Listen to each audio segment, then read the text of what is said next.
iya gatatu nayo novuga izindi zikurikira zose nzijanye no gushima. Nzijanye no gushima. Mwavyumva uguma mu mpwemu yo gushima guhimbaza Imana. Nibaza ko ebaga birafatanye cyane n'izina ryawe. Ashimwe Yesu kabisa, uguma umushima mu ndirimbo zawe. Ugeze ku ndirimbo zingahe mu kwandika? Imwe sindaheza neza novuga kari ya gatatu. Ariko urabandanya. Ndacyabandanya. Urabandanya. Ugeze ku ndirimbo ya gatandatu kwandika. Habuze iki kugira ngo uje muri studio ubwo buryohe? Dushime Yesu kabisa. Ashimwe mu ndirimbo, areke kuguma ashimwa mu mpapuro vraiment. Abantu b'Imana bakeneye kuba smart, bakeneye kwicara mu ntebe zizunguruka nk'iyi ndimwo. Sivyo? Abantu b'Imana bakeneye kuryoherwa n'umuziki mwiza, yose n'amafaranga, sivyo? Ivyo bintu rero ukeneye guterera ikorwa c'Imana. Ntoreka gushira kuvuga uti no muri gebiseke none ntidutanga amashikanwa.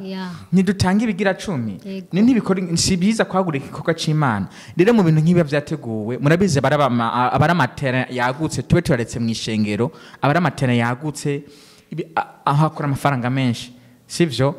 Rero nibaza yuko ico kintu cyotera umuntu kuvuga ngo ntiyoriha, ntiyogira gute. Kuri podium duhimbaza Imana, ibintu bigende neza. Fatira neza uwo mwanya, hanyuma ndekure nje mu bindi. Wigire mu bindi bikorwa byawe. Navyo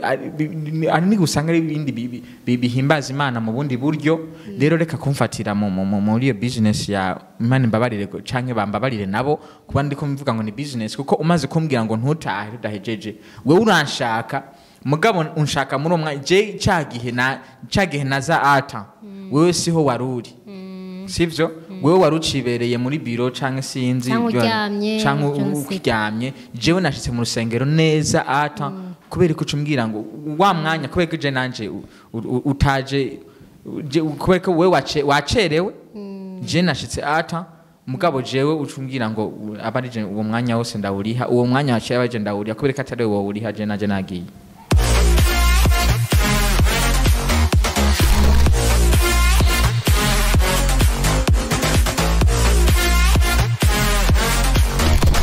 Abantu bahimbaza Imana batazi Imana. Izi bita bamwe bita amagroupe de louange adoration. Uramaze kuba ubikoreramwo ukaririmba. Muravyumva ko twakiriye umuntu akomeye cyane, na cyane ko ibi bintu tuvuga ngo nibyo guhimbaza Imana burya ni ibintu bikomeye cyane, ni ministère canke igikorwa gikomeye cyane tuba duko turavuga. Muravyumva ko twakiriye umushitsi asanzwe abikora. Nico nagira ninjiremwo. Nyakubahwa Abeline, uri umuririmvyi, turi mu kiganiro Himbaza time. Ndashaka wikore mu gahogo tumaze twumvirize turye kuri ayo mavuta tuyamote. Ayo mavuta Abeline. Nkuko mubisavye reka ndayibakorere. Kabisa. Simimana mutima wanje we simimana, uwakubatuye simimana, uruwe rudahemuka. Nari kuri yavyiringiro namba narifite, amasezerano y'ibizaba nari kure y'Imana. Ariko nigishe hafi n'amaraso ye, ubu sinigera niganyira, ndi umwana w'ihoraho. Bananya gatoya kabisa. Wanguza amaraso ye, arankunda bihambaye, uwowe nahinduka. Yanguza amaraso ye, arankunda bihambaye, uwowe nahinduka. Mumaze murindire nkoma amashi. kabisa ndahezagiwe urakoze cyane nyakubahwa Abeline wavuze ngira muri Ediape mwahumvise ushaka guhimbaza Imana mu tujwi twiza nk'utu twumvise kuri no mushitsi ni muri ni he Ediape muri 10 muri mu ngagara muri 10 mu ngagara muri 10 muri Ediape uzuhamusange canke uzuhasange abo bakorana muravyumva ko ibintu bimeze neza bimeze bien dufashanye duhimbaza Imana dufashanye duhimbaza imitima yacu tuyerekeze ku Mana mu kiganiro mu guhimbaza Imana ikiganiro kose ndagikunda cyane ngo mu kiganiro himbaza birakomeye cyane Abeline ikintu kimwe gihora kikuryoha kikunezera iyo uri mu mwanya wo guhimbaza Imana umbwira ikintu kimwe canke bibiri bibisha kuba biriko biradudubiza nk'ubu nyene mu mutima ikintu kimwe canke bibiri bihora bigushira mu kindi kibanza iyo uri mu mwanya wo guhimbaza Imana no kuyitazira nikihe habamwo kuririmba hakabamwo no gutambira Imana ko tuba twibutse nk'ivyadukoreye bigaca biba ngombwa nyene ko ico kintu ushobora kugikora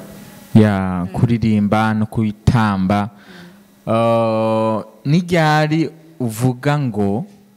kabisa nahimbaje Imana n'iryari mu mutima wumva ko wuzujwe kuvuga uti kabisa uno musi nahimbaje Imana n'iryari haba habaye iki biba vyagenze gute kubera ko mu kanya ndakubaza arakandi kabazo nza kukubaza mu kanya gato ngira n'iryari wumva wuzuye uyutashe uvuye mu rusengero ukavuga uti kabisa uno musi nahimbaje Imana naho buryamye ku gitanda uruhutse nk'uko ugacanga kuvuga ati kabisa utangiye kwiyumvira ibyo wakoze umunsi ukavuga ati kabisa uno musi nahimbaje Imana n'iryari biba vyagenze gute haba habaye iki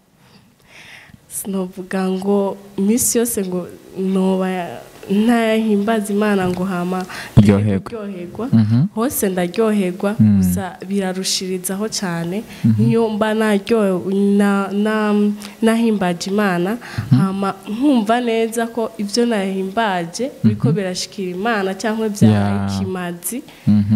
novuga kimota neza ku Mana aho ndumva ndyohewe cyane mu gihe wumvise kabisa ko ihimbaza ryawe cyangwa utazakwa kwashitse ku Mana ico gihe ryoherwa cyane yego kakabazo nakubwiye ko ngira ndakubaze n'iryari uvuga uti nukuri ibi biri nubwo twako turahimbaza Imana nubwo twavuze ngo twariko turahimbaza Imana ibi bintu kabisa nta cavuyemo ibi bintu nta kintu no munsi byari fake n'iryari haba habaye iki nk'iyo turikiriko turahimbaza hakabamwo ikintu novuga ubunebwe aho vraiment ndashobora kuvuga ati kwera uno munsi wapi iyo abantu babikoze batavyumva usanga intege ntizari zikwiye kabisa mu by'ukuri munavyumva abantu mwese mukama dukurikirana ikintu cyose gikora atanguvu atashaka muri make ntigitanga randema nziza kandi muri make ntikishika nibaza ko muri uwo mwanya nawe uravyumva yuko kibitabishitse mu kicakirere wavuga bitashikiye Imana muri uwo mwanya urumva ko ntaho biva ntaho bikukura ntaho bigushikana ikintu uhanura umuntu akunda guhimbaza Imana yabo ubikora bamwe twita abaririmvyi bamwe baba baturi imbere canke umuntu ari hariya mwishengero wa wundi akunda bijya bihe byo guhimbaza Imana ikintu umva uwo mubwira muri urya mwanya abakwiye gukora nikihe icyo no muhanura canke icyo no mubwira nuko ageze muri urya mwanya nyene ashobora kuvuga ati ubu n'umwanya wo guhimbaza Imana kugira rero ntihabemwo ko Imana iza kumubona nk'igiseseme kuri yo ashobora kuvuga kwitegura akiraba mu mutima akavuga ati je ngiye imbere y'Imana ati Imana iyi ndirimbo nza kuvuga cyangwa nza kuririmba hagire bamwe novuga havemo bamwe baza kuyikunda bavuga ati imitima ikogweko ikogweko ico conyene nico numva umenga novuga ndakubaza akabazo igihe kimwe nk'ubu wicaye hano n'akarorero Imana igaciza Imana nitanga impano kandi nizikomeza sivyo Imana igaciza mukicarana gutyo ikakubwira mbwira ikintu kimwe wonsaba kugira ngo uzohora umpimbaza neza n'akarorero sivyo nko mu gihe wowe ubona Imana barayicaritse iricaye hano ikakubaza ngo mbwira ikintu kimwe no gukorera kugira ngo bikunde kwa guhimbaza kwawe uzohore wumva neza ko kwashitse hamwe ushaka ko hamwe wipfuza ko bishika ikintu kimwe wosaba Imana co bikiye hama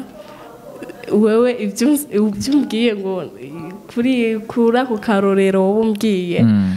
ndibuka barigeze gutwigisha muri Bible ko Mose Imana yigeze gusaba Imana ikintu ubwenge nanje numva niwe Salomo nanje numva vraiment no isaba ubwenge kugira ngo bikorane ubwenge ndabikorana ubwenge na cyane cyane ko bonongeye nkumva ko Mose uwo Salomo yasavye ubwenge Imana ikimuha ibindi byose ibindi byose mu nyuma nanje rero ndumva ico ubwenge vraiment nico no isaba umbabarire gato tuje muri rusangi dutangure kwinjira rero muri rusangi muri gospel kubera ko ni baza kari turimwo twinjire mu baririmbyi usanzwe uzi mu Burundi baririmba indirimbo zo guhimbaza Imana bakunda kudushira mu bihe byo guhimbaza Imana Barundi murabizi dufise abaririmbyi batandukanye umuntu w'umuririmbyi cyangwa umuririmvyikazi shobora kuba ntamuzi ariko ukaba umuzi umuntu ufata nk'icitegererezo turafise ba Dudu turafise ba Apollinaire turafise ba David turafise ba Fortran turafise abandi bakobwa batandukanye turafise za n'imigwi itandukanye za Redemption Voice turafise imigwi itandukanye abantu bakunda kukwinspira canke niyo uri muri chambre uvuga uti aha ndafata inspiration mu bijanye no guhimbaza Imana canke mu ndirimbo ashobora kwandika zijanye no guhimbaza Imana ninde canke ni bande hama sinovuga ngo bo bari mu Burundi gusa oya manzo mbwire mu Burundi gusa umuntu vraiment numva ko ari we nkunda kumva indirimbo ziwe ni Dudu muravyumva bariko muramukurikirana n'umufani canke umukunzi wa Dudu ni yukuri nashaka kumbwire rero globally muri rusangi haba no kwisi yose turakurikirana amakuru ya gospel muri rusangi baririmbyi batandukanye hirya no hino turakurikirana abaririmbyi bava za Australia bava za Amerique bandi n'ahandi hose umuririmbyi uhora wumva atari umurundi ukavuga canke umuririmbyi ufata ku rwego rwa mbere sivyo uti uyu muntu vraiment aranyanspira iyo ndi muri chambre vraiment iyo ndikandiririmba akarimbo kiwe I just feel good umuririmbyi uvuga uti kabisa umuririmbyi aranyanspira cyane n'uyuhe Daniela mu Rwanda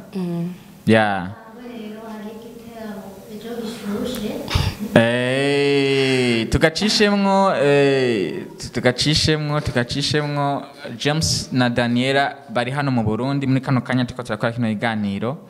ku munsi wejo bafise igiteramo kidasanzwe bari kumwe na Redemption Voice ntimusibe ntimutangwe abantu ikiganiro kiza gushikira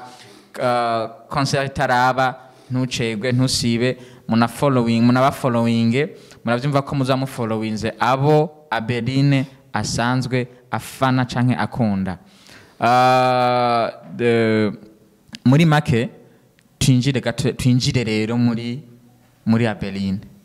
turavuye ku byahehe biki abahimbaza Imana mu buryo bwo canke n'abatabikora mu buryo bwiza turavuye mu baririmbyi muri rusanga bukunda twinjire muri Abeline neza na neza. Kwanza guhimbaza Imana ubifata gute muri wewe nka Abeline? Kuko bajya bose wambwiye ufana barafise uko bavyakira n'ukuntu babikora, sivyo? Tuguma tuje ku ruhande rw'iwawe, twaja kwinjira mu ndirimbo wandika, mu ndirimbo wanditse, uko wandika cyangwa uko wifuza kwandika, ariko duhera mbega wewe guhimbaza Imana ubikibanza kihe, ubifata gute?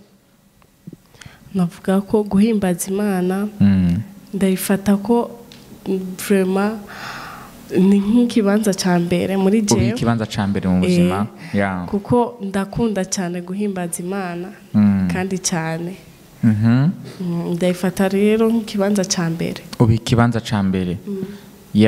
Ni Abeline avuga ngo abi ikibanza ca mbere. Muravyumva ko bishaka ko ivyo bigize ubuzima bwawe. Mu bisanzwe urabikunda cyane. Indirimbo uri kurandika, ubutumwa ahanini ukunda kwandika ko canke ubutumwa ukunda message kunze kuba iri mu ndirimbo za canke muri inspiration, iyo ufashe ikaramu ngo wandike, inspiration ikunda kuza n'ubutumwa bujanye n'iki mu ndirimbo zawe? Kwanza iya mbere ubutumwa bwavyo novuga ko nibijanye no gukomerezwa n'Imana mugakiza.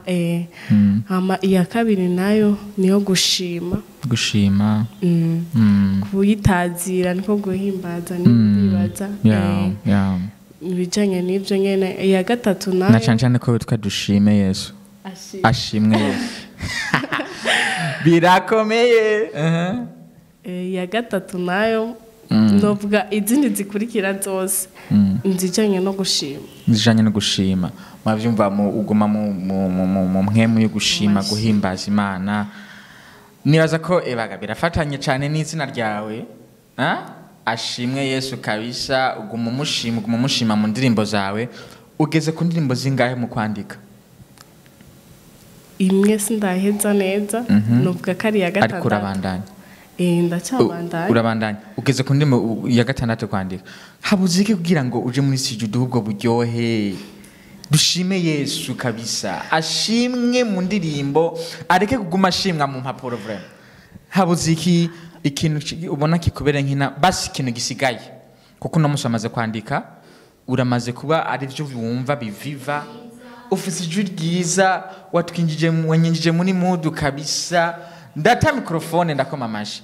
Ikintu ubona gisigaye canke ubuze uno munsi niki kugira ngo turonke indirimbo basi ya mbere tugute ko kuri ubwo buryohe tubandanye dushima Yesu nkuko izina ryawe ashimwe Yesu? Navuga ko cyo bari uburyo bubuze amafaranga kuja muri studio. Bakunzi ba Ndufacom, iyi mpano ntigarukira aha, ibi bintu ntibigarukire mu mpapuro. Muravyumva ko habuze uburyo ushaka kumuterera, mwavyumvise aho yinjirira, mwumvise izina ryiwe, mugerageze muterere igikorwa c'Imana. Watubwiye ko uri umuririmvyi kandi ufise aho yinjirira, ariko muri no minsi mikuru ndashaka umbwira ahantu utegekanya kugira kuzoburi, na cyane ko turi mugiye mu bihe byo guhimbaza cyane muri Noeli na Bonane, sanga ari bikorane bitandukanye. Uzoburiteganya ko Abeline kugira ngo abakunzi baze bahagusange mufashanye guhimbaza Imana ugira ko? Aho nzoba ndi kwanza ubwa mbere ni novuga kuri eglise, gusa inyuma ya Noel hari igiteramo novuga ko kirashushe. Birashushe. Cyaro novuga rokombero 31 turangiza umwaka. Kizoba concert. Izobera he? Kuri 3-in-1. Muri 3-in-1. Uzoza azokubona uri kuraririmba. Bakunzi mwese mukama dukurikirana muri 3-in-1 le 31 décembre. Karibu mushigikire no muririmvyi. Nta handi hantu dushaka kuzokubona ibindi navyo uracabitegura ndacabitegura ya muravyumva ko inyuma hari vyinshi sivyo udutegura ibintu vyiza uno munsi barakubonye muri Ndufacom TV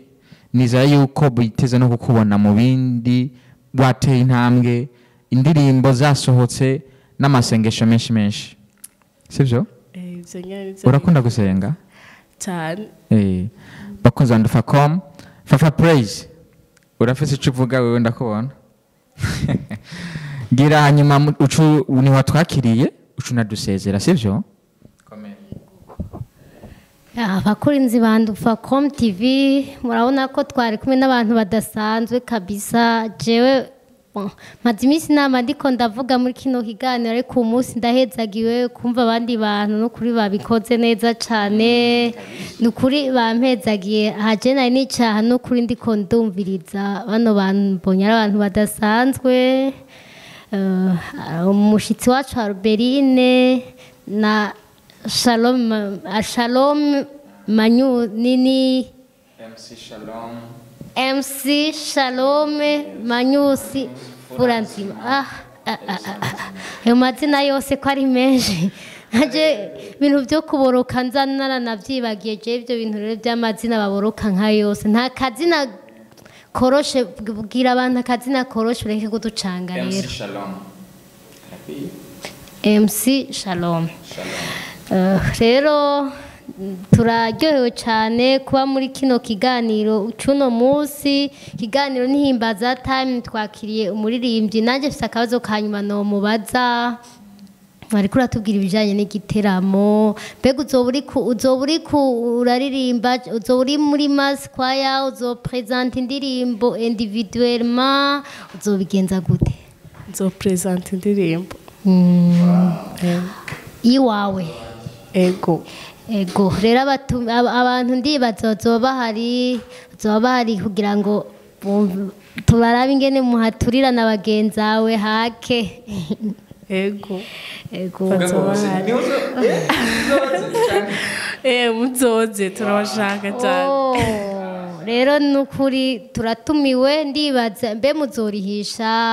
mu kwinjira nta gisabwe ko mbona hamaze imisi tubona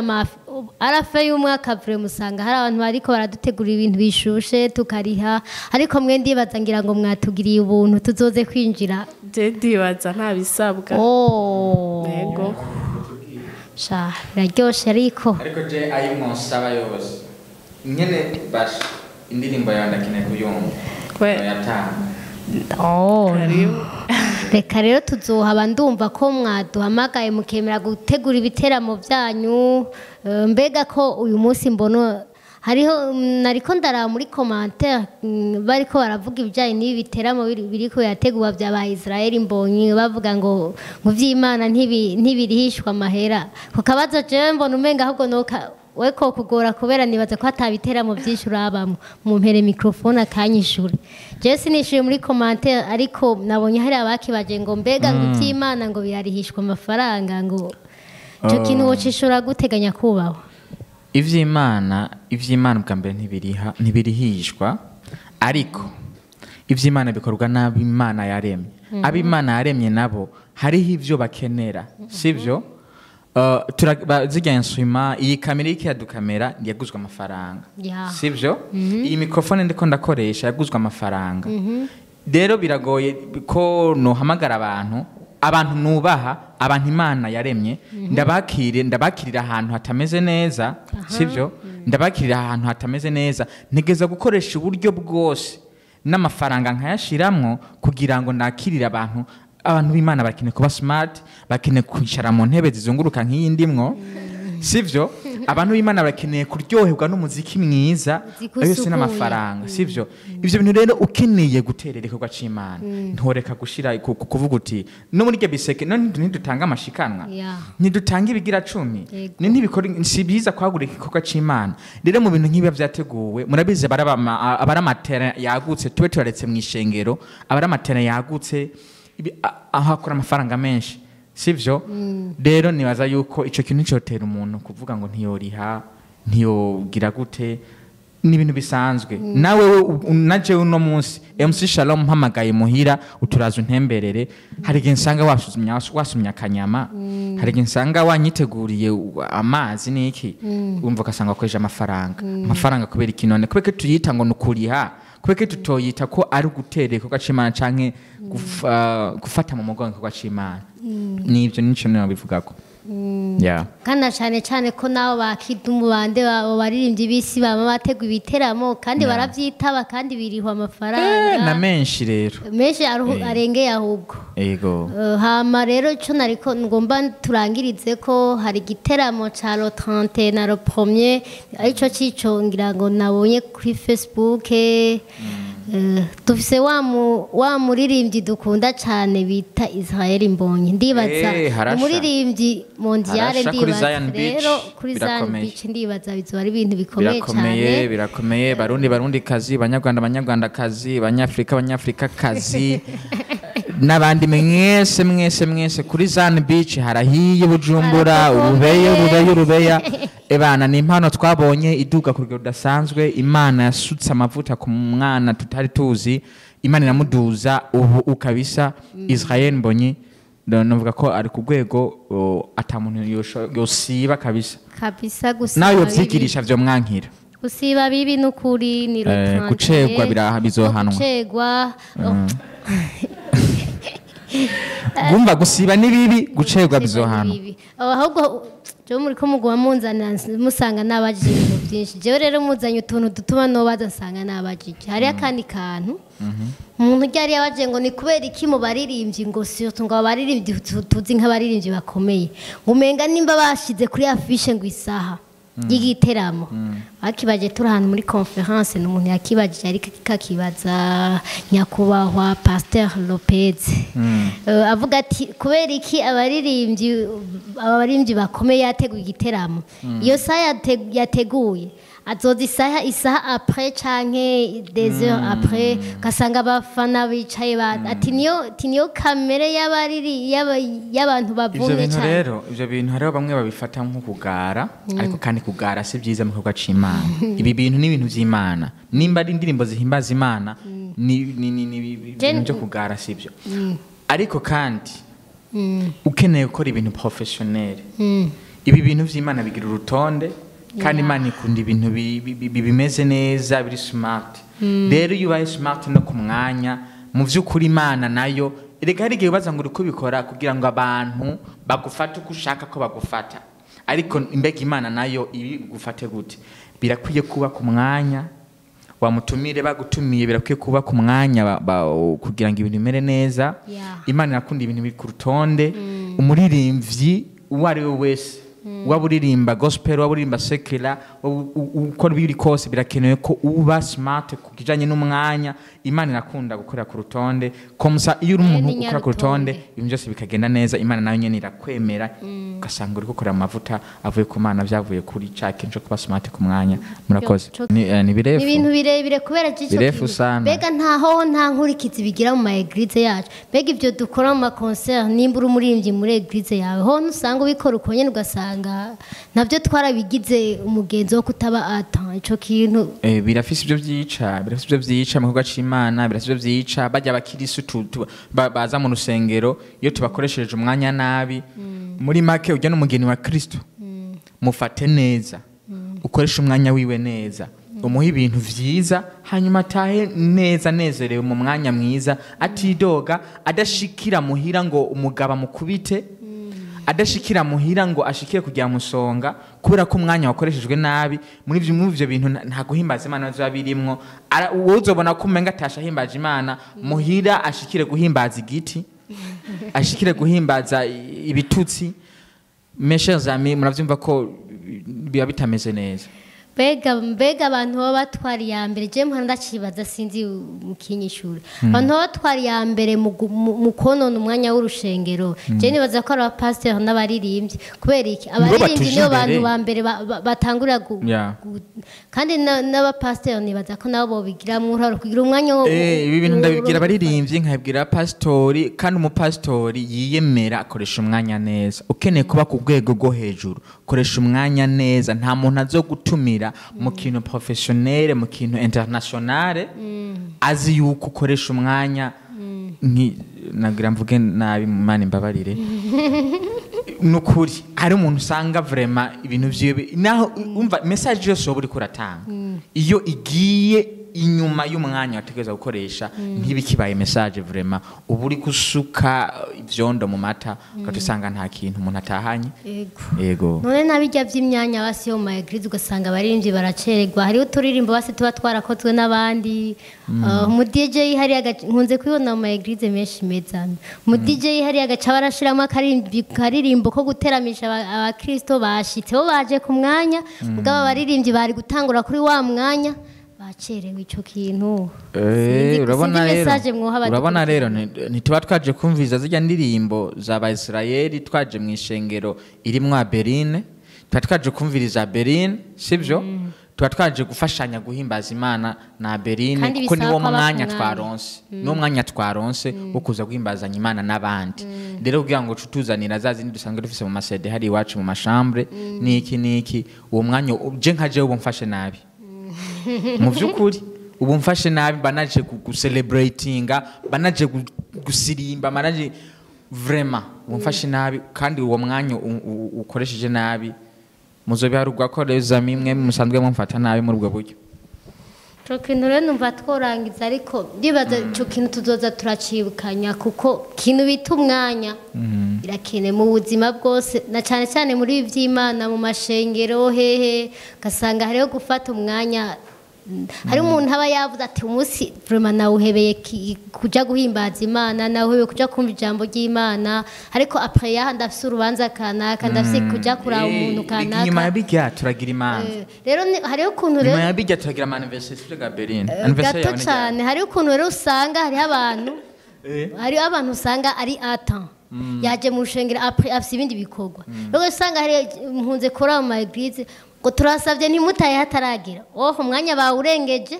hari umuntu yaje kare yari ifite izindi programme yashaka ko biba atan hageze jona yikitaniye agasakoshi kiwe yigiriye umuntu eske hari intege nk'abakozi ico kintu ndagifata nkuko ari nka business ubuje kungira ko jewe sivyo ndagusavye ntutahe tudahejeje kubera iki nanje ntogusaba ntundekure nako ntumfatira umwanya wanje nabi kubera ko mfise ibindi bintu nja gukora sivyo mba nafashe ajya amasaha mwambwiye kuko muravuga muti duhimbaza Imana kuva muravyandika no ku vyapa vy'amashengero sivyo ujya mwanya rero mba nanje ndawurondera ndagifashe niba n'amasaha bicanga amasaha 3 canke 4 mukoresha aya masaha mbanditse hajya ndagiye kuyakoresha mu guhimbaza no kumva ijambo ry'Imana sivyo wewe rero ugaca ushaka kumfatira ngo ndawurenze nafashe urya kubera ko mfise ibindi bintu kandi wabaye atan mu gushika naje ndi atan kubera ko nawe toba atan tuhahurire duhimbaza Imana Abeline yatse umuriro kuri podium duhimbaza Imana ibintu bigende neza fatira neza uwo mwanya hanyuma ndekure nje mu bindi wigire mu bindi bikorwa byawe navyo ari ni gusanga ari ibindi bihimbaza Imana mu bundi buryo rero reka kumfatira muri iyo business ya Imana imbabarire canke bambabarire nabo kuba ndiko mvuga ngo ni business kuko umaze kumbwira ngo ntutahe udahejeje wewe uranshaka mugabo unshaka muri umwa je cagihe naza ata wewe siho waruri sivyo wewe warucibereye muri biro canke sinzi canke uryamye jewe nashitse mu rusengero neza ata kubera ko cumbwira ngo wa mwanya kubera ko je nanje utaje kubera ko wewe wacerewe je nashitse ata mugabo jewe ucumbwira ngo abarije uwo mwanya wose ndawuriha uwo mwanya waciye abaje ndawuriha kubera ko atari wowe uriha je naje nagiye reka nitwobivamwo reka turangize reka duhe Abeline atubwire akajambo kanyuma mu munota umwe ico tubwira ico wifuza gusangiza abadukurikirana mu munota umwe wongere ugire kudusezera hanyuma ico novuga cyane icyo novuga nuko nyene nkuko bari bavuze ku mwanya nk'abaririmbyi tugerageze dukoresha umwanya neza hama icyo nobwira abakunzi b'iyi televiziyo nobabwira ko ndabakeneye muri iyo concert ndabakeneye kugira amasaha kugira ngo ntituzocererwe ibyo twari ko turavuga hano ngo tubwire amasaha kugira ntituzocererwe amasaha ndayamenya neza bandanye bakurikirana na Ndufacom muyikurikirane bandanye bahampa amakuru ayo makuru zobandanye tuyabamenyesha izirande fo kuza turazisubinya muri Ndufacom cyane ego turazisubinya abantu nta gusiba kandi nta no gucererwa ntibibi nkunze kubona ku masitati y'abantu ngo gusiba cyangwa gucererwa bibi rero nico kandi mu misegonde mike usezere akandi nako nobabwira nuko ndabakunda aho muri hose abanyumirije ako konyene ndetse nongera nshimira nabo twari kumwe ngaho wisabiye ariko wisabiye abaguje turarangije ikiganiro cyacu bakunzi mwari ko muradukurikirana mwari kumwe na Fabiola Nshimiyimana Fafa Praise mwari kumwe nande kandi mwari kumwe cyane na M.C Shalom na Abeline ashimwe Yesu yarakibagiye ashimwe Yesu Abeline